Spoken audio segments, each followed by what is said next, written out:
I'm Noreen and welcome to my kitchen. Today we're going to use that master sugar cookie mix that we made up last week, and we're going to make some of these delicious Linzer Crumble bars. These are so easy, you're not going to believe it, and they're so delicious, you're not going to stand it. So let's go see how we make these.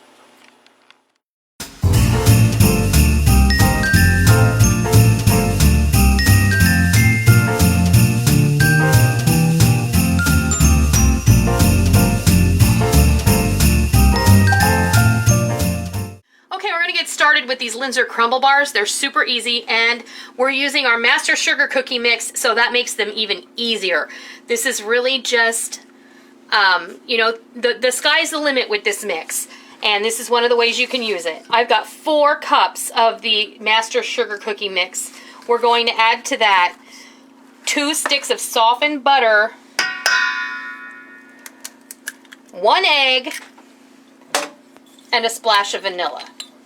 Like, whatever, teaspoon, tablespoon, whatever feels good at the moment.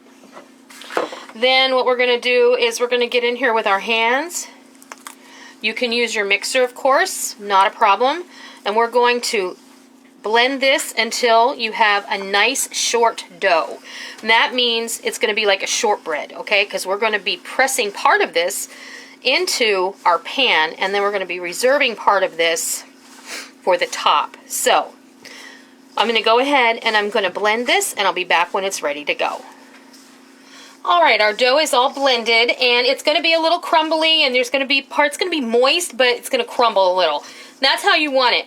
So in fact, the top is going to be a crumbled top, so that's exactly what you want it to look like. Alright, so we're going to take 2 cups of this approximately, and we're going to set it aside. Okay, now we're going to get our pan that you're going to go ahead and press this into. I have a 9x13 pan, and we're going to just press it into the bottom to form our lower crust.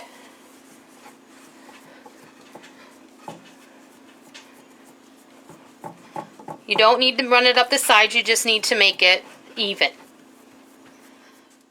Our oven is preheated to 350 degrees, and we're going to go ahead and bake this for 15 minutes, and we'll come back when it's time to pull that out. Alright, this has been in the oven for 15 minutes, and you may have to leave it in there for 18, but this is perfect. What you want is you want it to just start getting brown around the edges, and that's where we have it right now.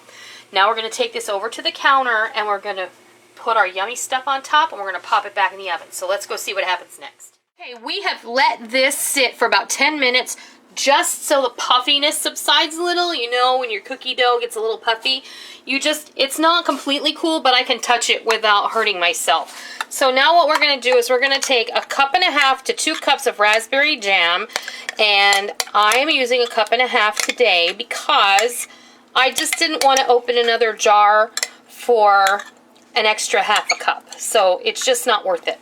So we're just going to make this work today. Spread this out. 1.5 cups is going to be plenty. When you hear the word Linzer, you know that it's automatically going to have raspberry in it, because raspberry is, Linzer is equated with raspberry.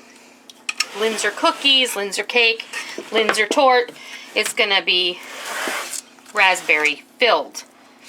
So if you want to use a different kind of fruit jam, then be my guest, but then you can't call it Linzer, you can just call it strawberry crumble bars or apricot crumble bars or whatever you like.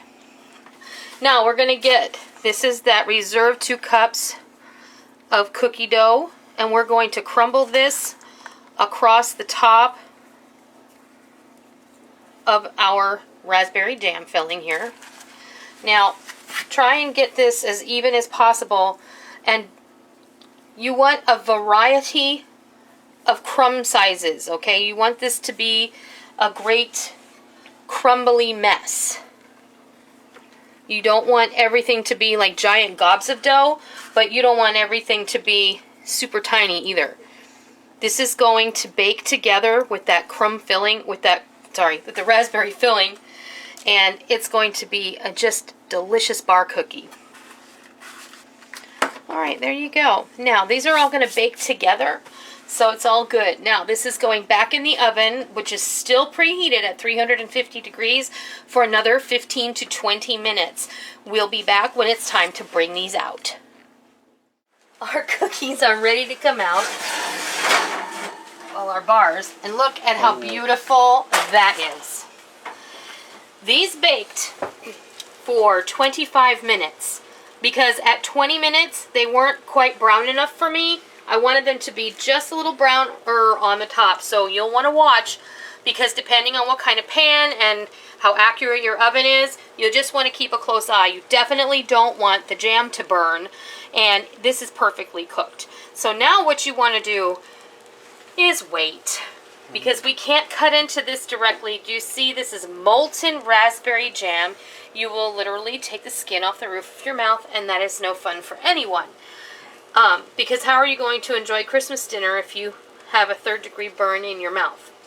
So, yeah, it's not funny, but yeah. We're going to let this cool off for a little while. We're going to come back, cut it up into bars, and then we're going to serve you and show you what it looks like. And Rick is going to take one for the team, and he's going to taste it for you. If I have to. And we'll be back in a little while. All right, we're going to take one of these bars out of the pan so you can see what it looks like. I cut around the edge with a knife. There you go. Look at that. Beautiful. These are going to be great. Of course, you can cut these smaller if you're going to put them on a party tray or something like that. But that's what the raspberry bars look like. They're great. They're pretty. And this is still ever so slightly warm. But I want Rick to try it. You ready?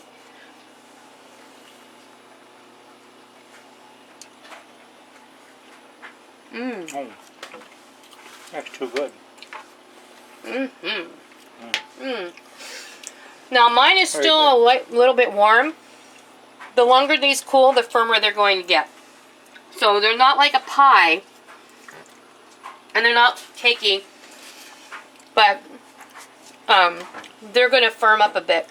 This is absolutely gorgeous and very, very tasty. Yes, it is. It's so good. I love a crumble anything.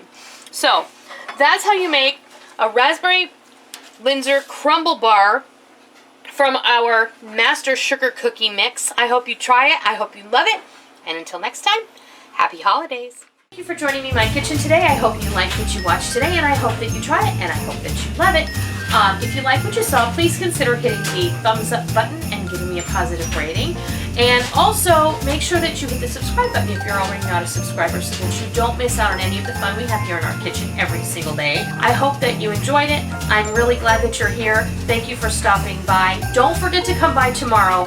Until next time, happy eating!